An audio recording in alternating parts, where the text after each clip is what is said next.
you. Welcome. Thank you. I hope this works. Let me push a button and see if... Okay, nice to meet all of you. I'm just curious, who's in the crowd? Like, who is a brand? Can we just, like, show of hands? I know we're going to do a little audience. Okay, so quite a few, most of us. I want to give a huge thank you to Pattern for hosting this, because as practitioners, we can really geek out, and they create this forum for us. I think it's actually pretty cool. And, like, let's get into it. And I want to hear from you.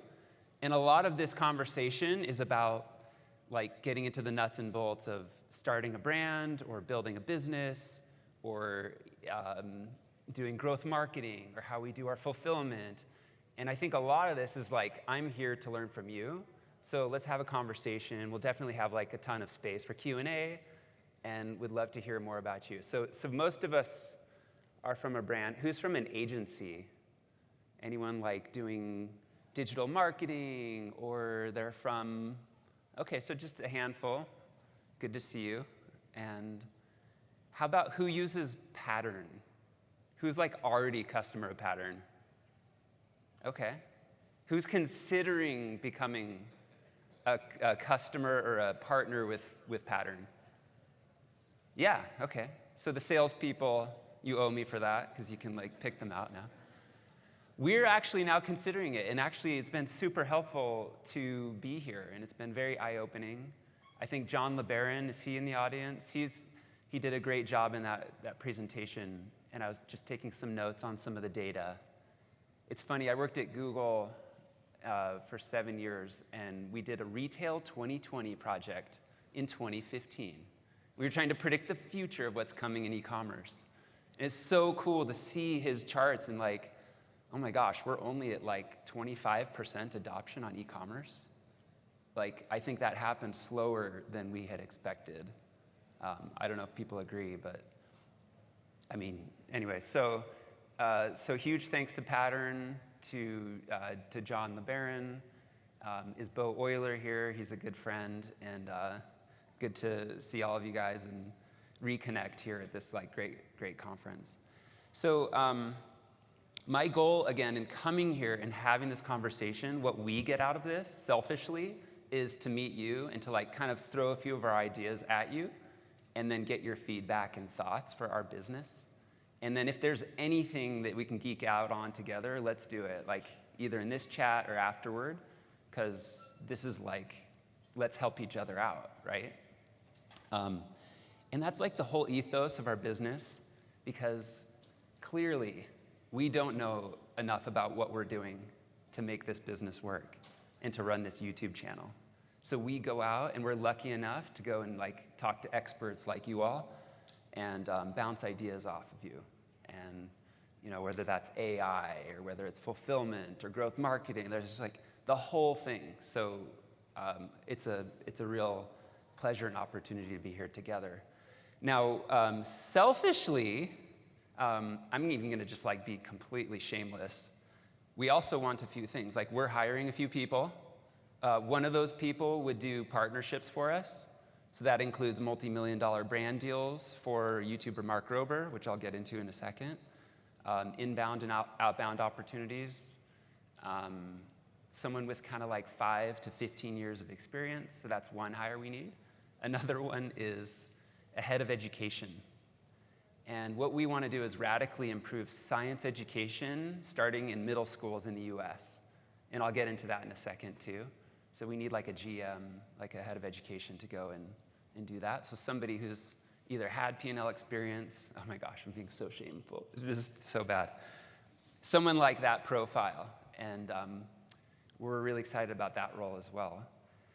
And then also we have questions. Like, one of our biggest questions, and I'll get into the meat of this discussion, but one of our biggest questions is, kids know who Mark Rober is, but sometimes the parents don't. And they're the ones that buy our products. And so how do we connect the dots? So this is like actually a really difficult question. Like, everything we sell is actually a gift, because the kids are typically not buying it. You know, their ages, 6 to 12. And then the last other question I'd say is, and this is a new one on my mind, literally just like woke up with this morning. Like, how does our business, CrunchLabs, which I'll tell you about in a second, how do we actually expand into marketplaces, but not lose that one-on-one connection with our customers and with the kids and the people that like watch our videos, look at our products, and like go through our like actually owned experience on our website. So if anyone has any tips, you know, Pattern's got some ideas and looking forward to hearing that, but anyone else who's kind of been in this space, we need help figuring that out, because we think we could double, triple, quadruple our efforts and the mission that we have by figuring that out. So I think just to kind of like set some context, I need to actually have someone explain who Mark Rober is and what CrunchLabs is. And actually, I noticed there's a couple of kids. I don't know if we can, is this okay? A couple of kids here I noticed. Have you ever heard of Mark Rober before? Maybe like a yes is a raise your hand? Oh, okay. Have you heard of CrunchLabs? Yeah? Could you come up for 10 seconds and actually give him a hand? How old are you guys? Yeah, a mic would be good. Yeah, thank you. Thanks, you read my mind. Are you okay with this? You don't have to do this. Okay, okay, what's your name? Anders. Anders, good to meet you. I'm Jim. Yeah. What's your name? Finn. Finn. Okay, face, they want to see you guys. This is cool. Okay, so what are the ages? I'm 9. 9? I'm 13. 13, core demographic. Right here. That age category, just like Mark Rober slays there. Okay, could you explain to people who Mark Rober is? By the way, who's heard of him? Half to 50 to 70%. Okay, maybe you could explain for the people that don't know. Mark Rober, he's a YouTuber. He does like scientific projects, I guess. Mm-hmm. He like builds them on his own time. Then he like videos all of like the montages, his 15 to 20-second montages. The build montage, classic. I love them. And then, like some of his squirrel videos are popular, if you've heard of those. So. Squirrel video. Has anyone heard of the squirrel videos he's talking about? Okay, a few. Yeah, about less than half. Yeah. What videos? Maybe he could talk a little. What videos do you like from Mark Rober? Hold this up here so he can hear you. I don't really know. That's okay. But you've seen his videos before. Yeah, I have. Who are your favorite YouTubers? I can't really answer that question either. I don't know. Mr. Beast, yeah, Mr. Beast. You've heard of Mr. Beast probably. We work with their team too and share a lot of our data science actually, and we can get into that in a second. Thank you. Oh wait, CrunchLabs. What's CrunchLabs?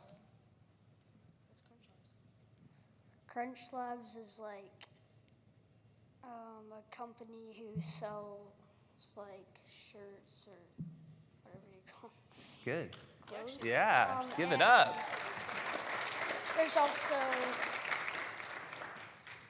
There's also these boxes, Right. and once you open them, you can like build, let's say, like some sort of thing that it can draw with, or yeah, I do. But Oh, you've done it. yeah, I have. Oh, awesome. So you build the project. Yeah, you build projects and Okay. yeah, I don't know. Yeah, so we have a couple of the projects. We bought it at Christmas, probably, like a Christmas present. So we have the, it's like a trap thing that you put on like the door and it shoots out like 4 balls, right? Nice. And you prank your parents? Mm-hmm. Excellent work. Okay, Lots thank of you so drawing. much. We got to give a hand. I actually have a special gift for you two. I think they've earned it. I'm going to open up the mystery box. Did anyone know there were giveaways for this session? Did you see that? A few of you? I mean, like, we're always A/B testing And we're always trying to like generate intrigue and excitement. And so, I don't know if this brown box is doing it, but you two have just won a signed by Mark Rober diploma for your build box. You're welcome. Thanks for doing that and explaining for doing my job. That was really helpful. Thank you. So we could go actually to a quick little video to kind of show a little bit more about Mark and what he's up to, just for the context setting. So Christina, could you play that? Thanks. I'm a former NASA mechanical engineer. Touchdown confirmed. I originally got started on YouTube to show off some science stuff. And now I create content for 21 million subscribers. Please welcome Mark Rober, everybody. Here he is. Now let's see some squirrels. Here we go. Back. This is Glitter Bomb 4.0. It's like a superpower you can learn, and I'd love to see other people catch that spark. My dream is the world's most powerful t-shirt carrier. There's one!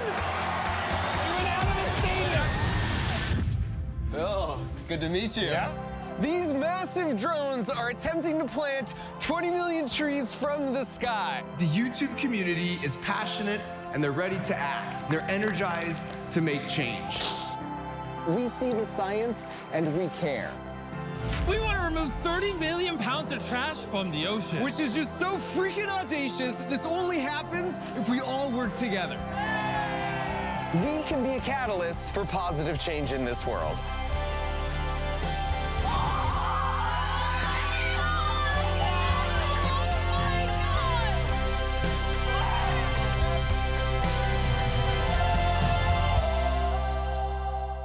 Okay, Mark is amazing.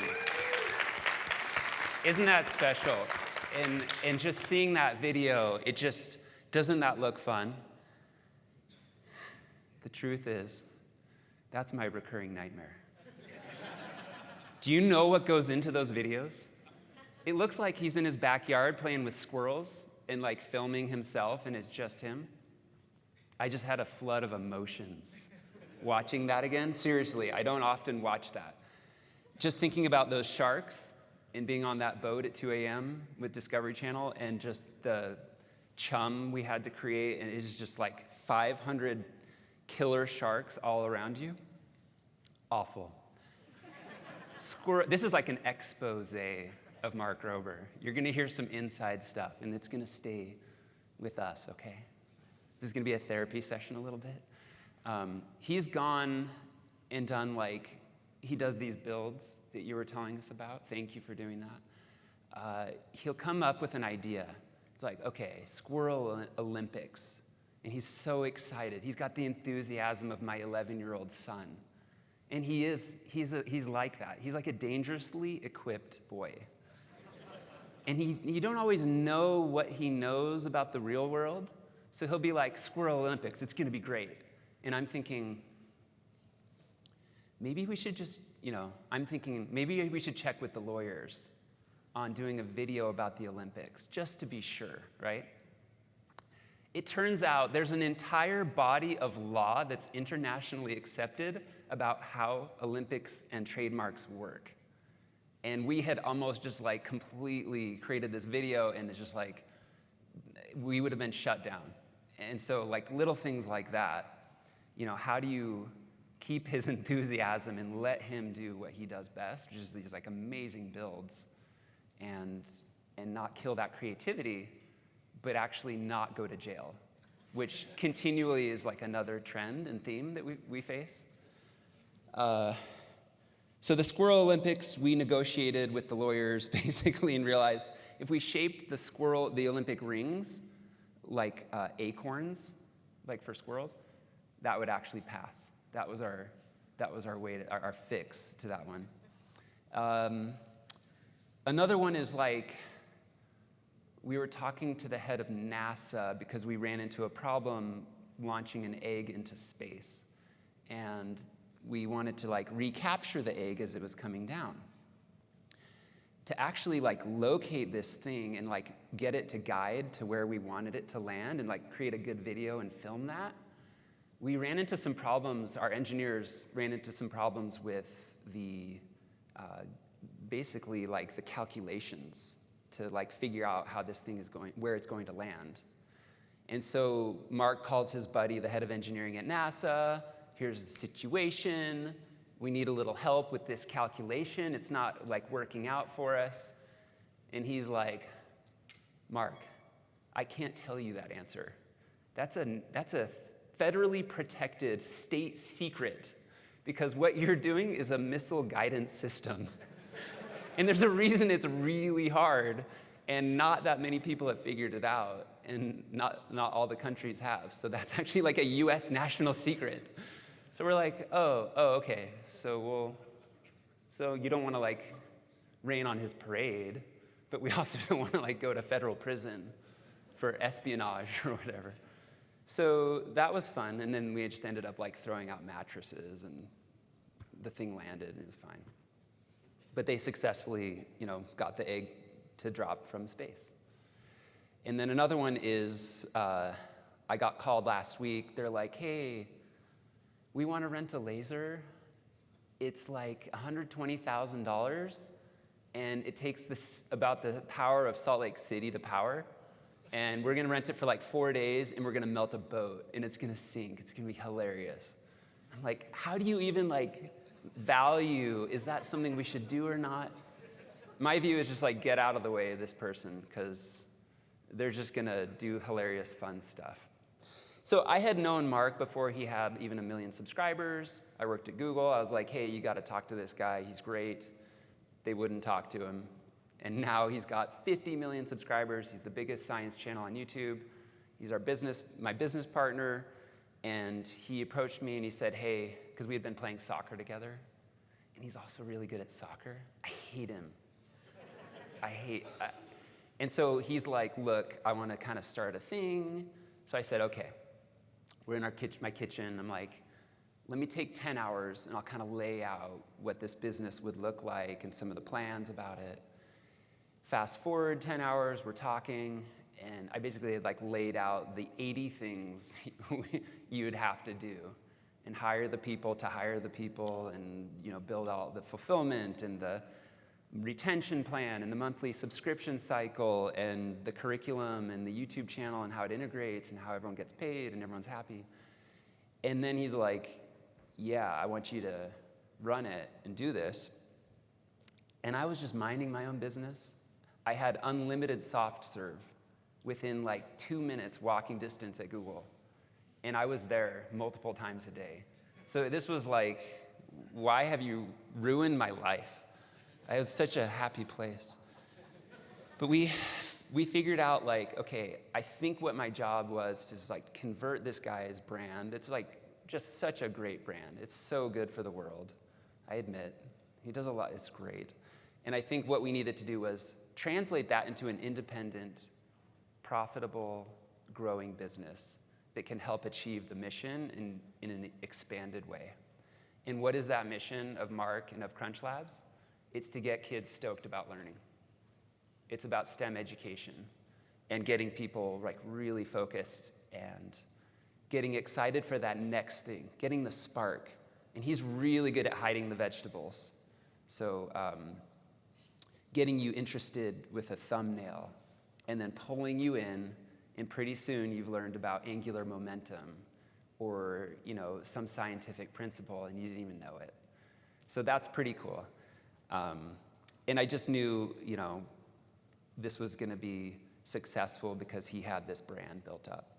So we hide the vegetables, we combine, our secret to like reaching that mission of getting people excited is to combine entertaining videos paired up with like original STEM products, like a hands-on building experience where you engage all the senses and you really get into it and experience the product itself.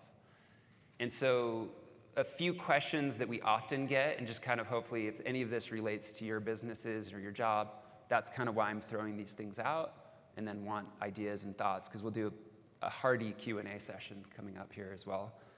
That's more of a Q&Q. We wanted to start with subscription first. And why was that? Because actually subscription can really suck in some ways. It's actually kind of the hardest thing to do. And we did that first. And it means we have to have a new product coming out every single month. We've got a year development timeline on every single product we build and on every video that we launch. And so every month we're up against the gun.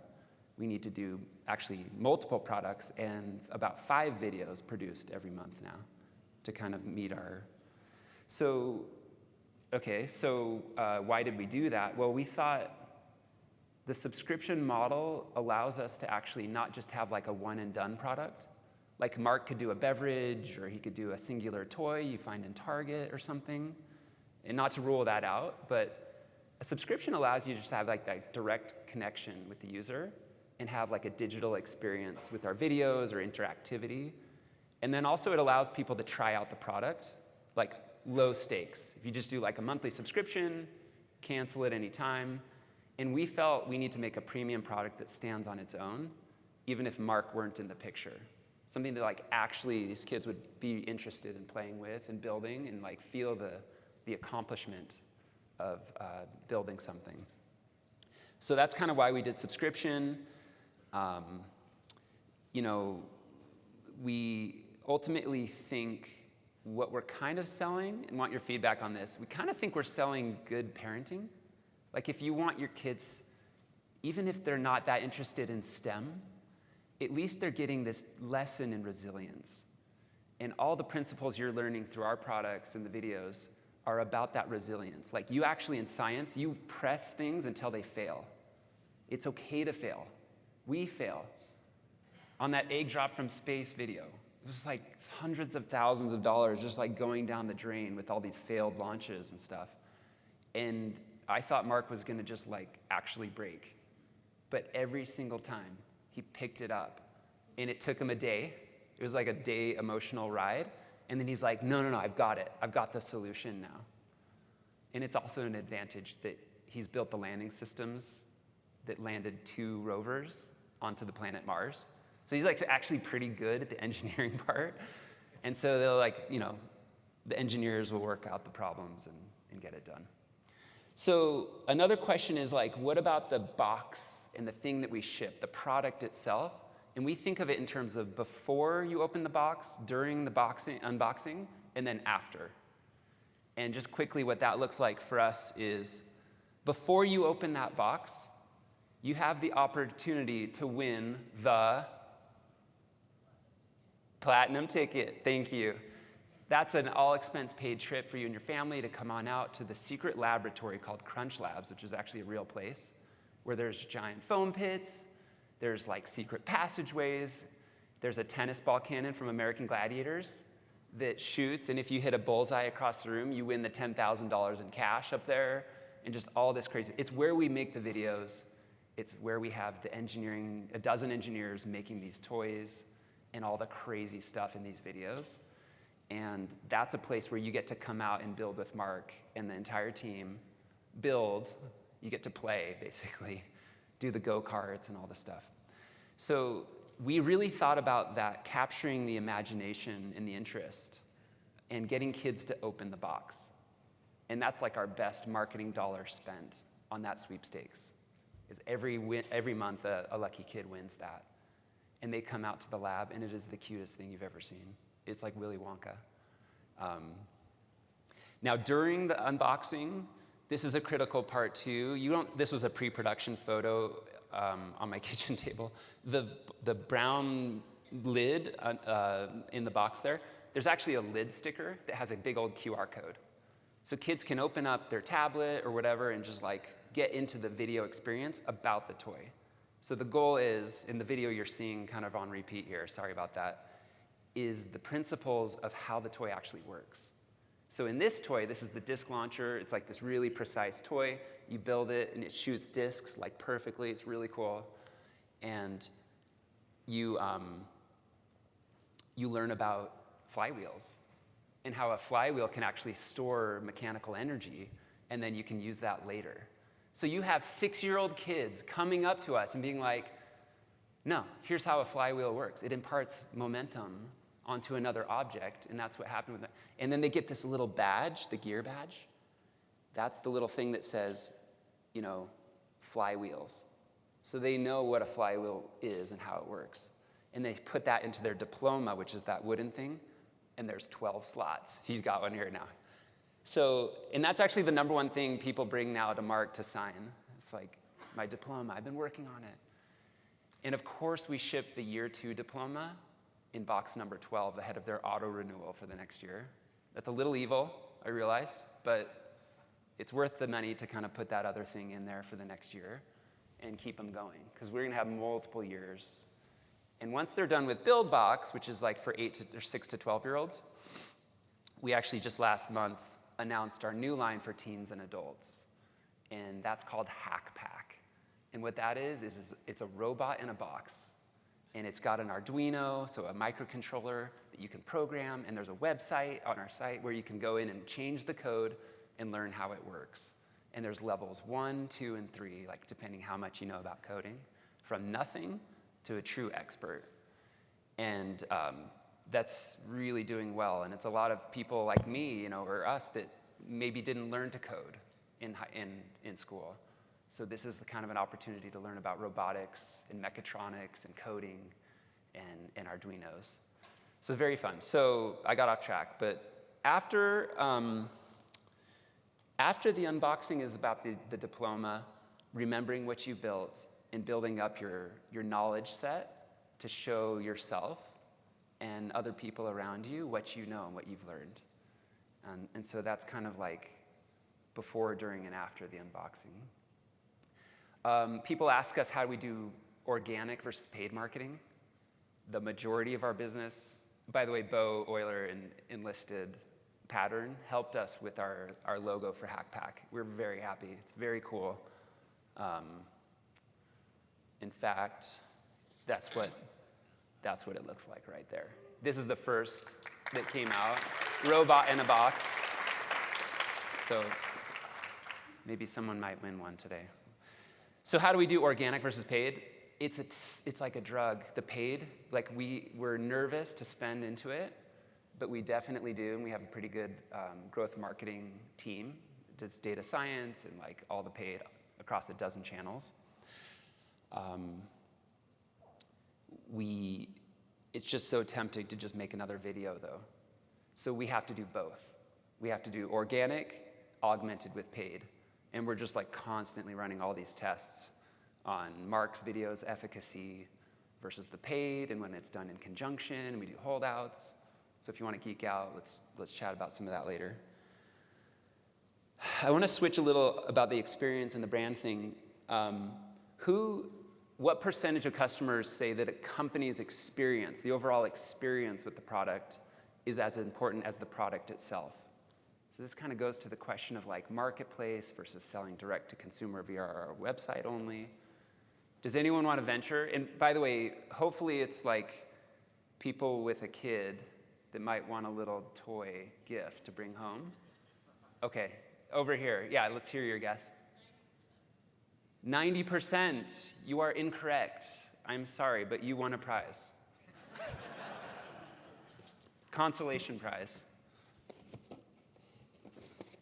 This is this is the first build box in the sequence. It's the disk launcher, so it's got a diploma in there. It's a good start. Thank you. Yeah, thank you. Okay, any other? Yes, here. 87.5% is incorrect. No prizes for you. No, just kidding. Okay, I'll give you, you know what, I have an extra signed diploma. Do you have a kid? I do. And they're into this? I have 4 that have the subscription box. Shoot. Signed. That's real. It's not a stamp. Well, my kid's gonna freak out. Okay. Okay, gentleman over here. 88.2. 88.2. Consolation prize, my friend. You know what? I think you may get a Hack Pack. for being so wrong. This is the new one. It's the turret. It automatically like shoots around the room, these like Nerf darts. You've seen it? Love it. Okay. Here, actually. Yes. Winner. And you get a hack pack. 4 kids, don't worry. 4 kids? Awesome. They're going to fight over it, and they're going to prank you. And if they figure it out and add other things on, like post on social media and we'll boost. Because like the whole point of the hack pack is to actually add things into the Arduino and like recode it, put a proximity sensor. So when your dad sits down and does the remote control, it actually like turns and auto fires right at him. So if they figure that out, we'll repost that. So yeah, so clearly like it's very important to have that full connection, and that's what we're struggling with. Like, how do we expand our volume through these other marketplaces and channels, but maintain that really close direct relationship and get the kids to be able to see the video that comes with the toy? Because again, we pair that every single time. That's how we achieve that mission. So lightning round, how do we think about metrics and how do we measure success? A lot of you have your own KPIs and OKRs and whatevers. We think about, it's not about the money. Like, this is about having a noticeable, like, a stat sig increase in a kid's interest in STEM. So then when they get to science class or they get to high school or they get to a career, they've developed this resilience and they have a greater interest to just learn more, just to spark that thing. But I'd say it's not about the dollars, but it definitely is about the dollars, because that allows us to kind of like keep this thing going and to fund this thing. And that's actually what it's truly about. Mark lives in like a 2-bedroom townhome in Sunnyvale and claims, he doesn't need much, right? And so it's a really cool thing, really caring about reaching kids. And that's why, and this is the values of CrunchLabs, just to kind of close out before Q&A. Like, we really try to approach this with humility. We don't know what we're doing. We need help, and we really want to reach these people. And we think the educational opportunity could be our biggest thing yet. And that is, who here watched Bill Nye videos growing up in science class? Oh my gosh, basically everybody. Those are still shown in 70% of US middle schools today, 30 years later. And what we want to do is remake all of that for the YouTube generation and pair it with interactivity, greater diversity on screen, because you can't be what you don't see. So we want to show a lot more diversity on screen and reach all these. And we're going to make this free. So at great expense, we're going to be making these videos and this like curriculum that's aligned to US standards, to the US Next Generation Science Standards. It's Mark. So we did our first pilot episode. We showed 3,000 teachers at the National Science Teachers Association just a few weeks ago. They gave Mark a standing ovation, and I would say half of the people were crying, because we really need to actually revamp science education, starting with middle school in the US. And we are this is like super ambitious, but we really think we can do it, because Mark's already shown in 20% of US middle schools today. And those videos are not actually suited very well for that environment. So we want to like recut, film new stuff, get other people involved, all the quizzes, integrate with all the platforms. So if you're like, oh, that's me, let me know, come talk to me. Okay, so I think that's it. Let's go to Q&A. These are some of the themes that I've heard from this conference. There's a lot of stuff being talked about. If you want to geek out, if you have questions about how we think about any of these, we touch every single one of these things. Or if you have advice for us, like this is a discussion now, and we have a little microphone, and you may get a gift if you ask a question. Thank you. Oh, yeah. So if there's any brave souls, and if there are not, then we can go to snack time, people. Thank you. Yeah, here with the white jacket. So, thank you.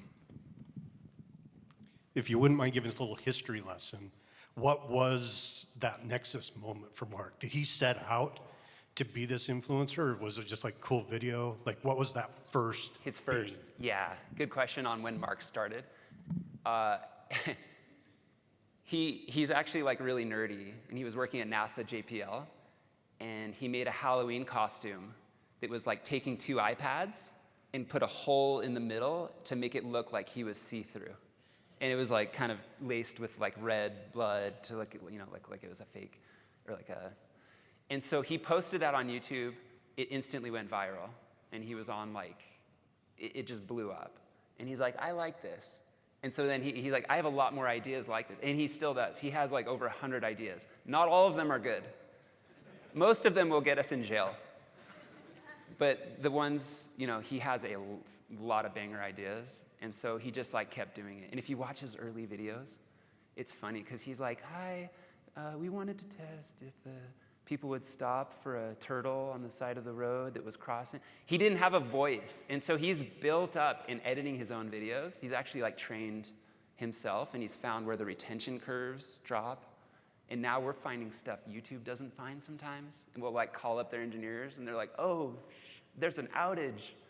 So now he's really developed this kind of, so every month for the last 10 years, he's been doing a video. And there is no stopping this Energizer Bunny. There's no force that can stop. Is there another question? Yeah, here. Thanks.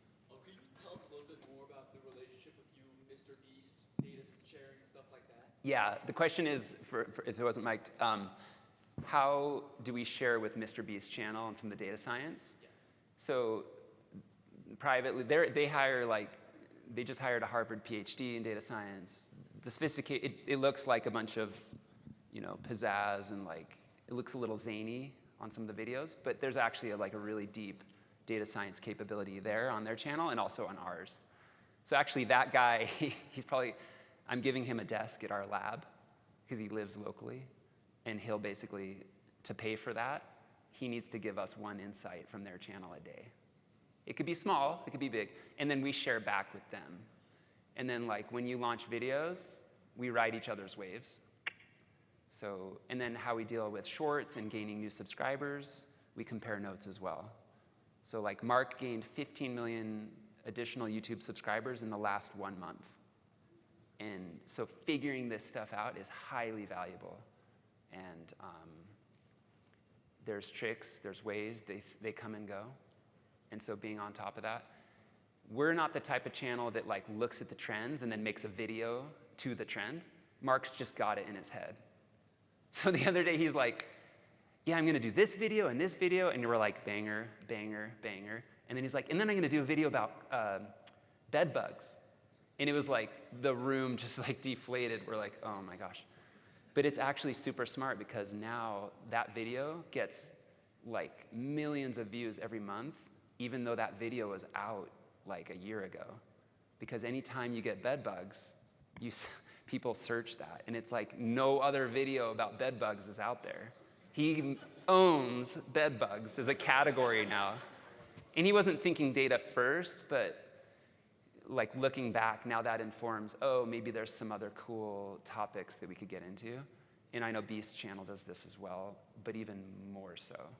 They're a little bit more like, that's trending, let's hop on that wave.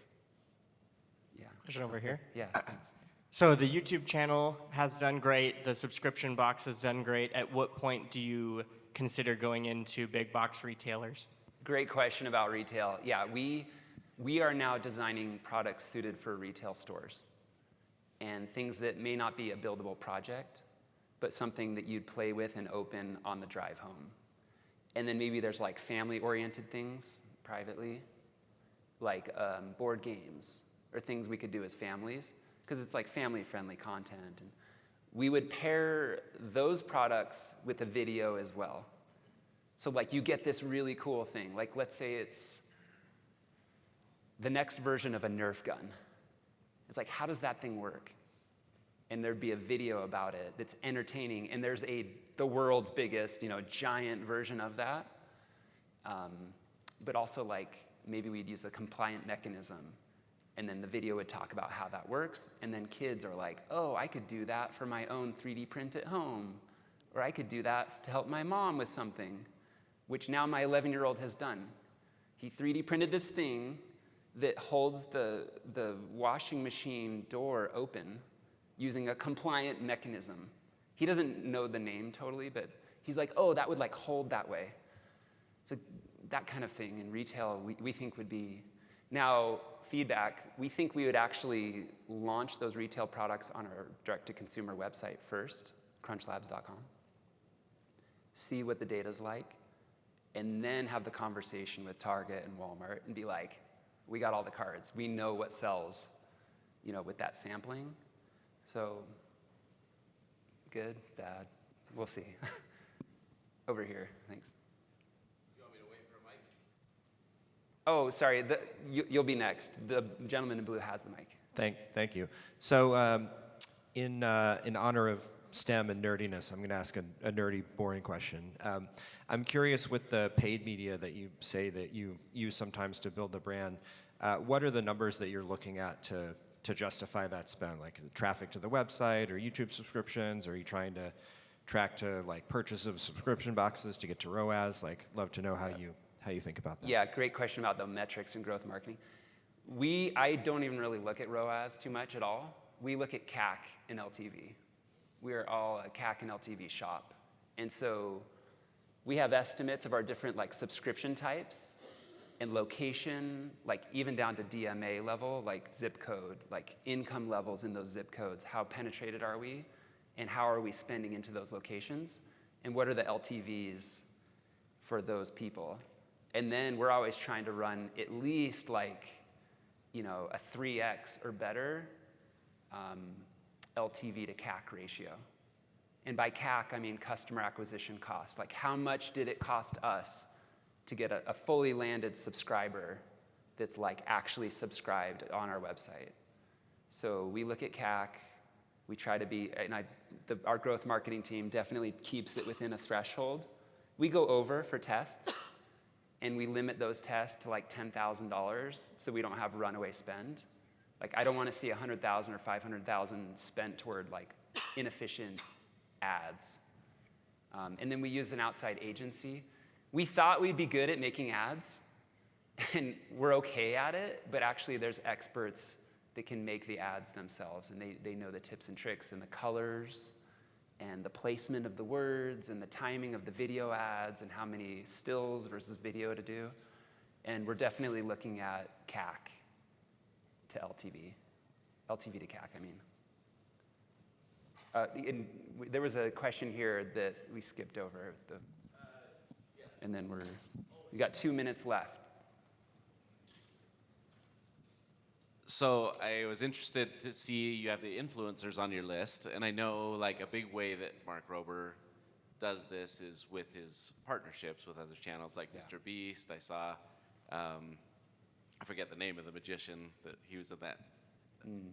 But is it like mostly influencers with a lot of these different partnerships on channels, or is there a lot of influencers like parents unboxing of these CrunchLabs or kids, like are you? Great question, yeah. You have that kind of thing too going. We do both and everything in between. Our influencer strategy, we started talking to Ipsy, who kind of wrote the book on this, and they started a makeup subscription business working with Michelle Phan, who was a very well-known YouTuber. And then they built their own creative space to have other creators do videos about Ipsy, and they would boost these creators and also like get videos in return. We're trying everything. Like we think of 5 different tiers of influencers. At the top, there's like the big organic thing where Mark's on a Mr. Beast video, or Mr. Beast shows up in our video, in Mark's video. That's unpaid. That like boosts each other. And so those big influencers, creators, that's just like they text each other, and it's just goodness for both. And so we definitely try to do that. We invite people to our secret lab, and we'll pay for their flights and stuff, but once we start paying for the content, it changes the mood, kind of the video that's getting filmed. But we definitely do, especially through TikTok, through their creator program. We ship product to those people, and then they post about it. And these people have like under 100,000 followers, but that does really well. And the only cost to us and to your brands, if you're gonna do this, is just the product that you ship to those people.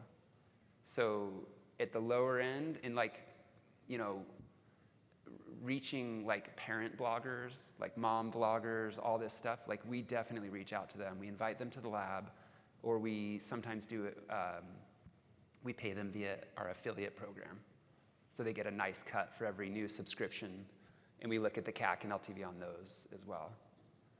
So yeah, good, thanks for that question. I think we might have room for one more, thanks. So love your unboxing strategy. You talked about before the unboxing and after. How have you gone about A/B testing that and collecting feedback to know how to make that experience better? Through surveys, through how do you collect that? Yeah, good question on collection.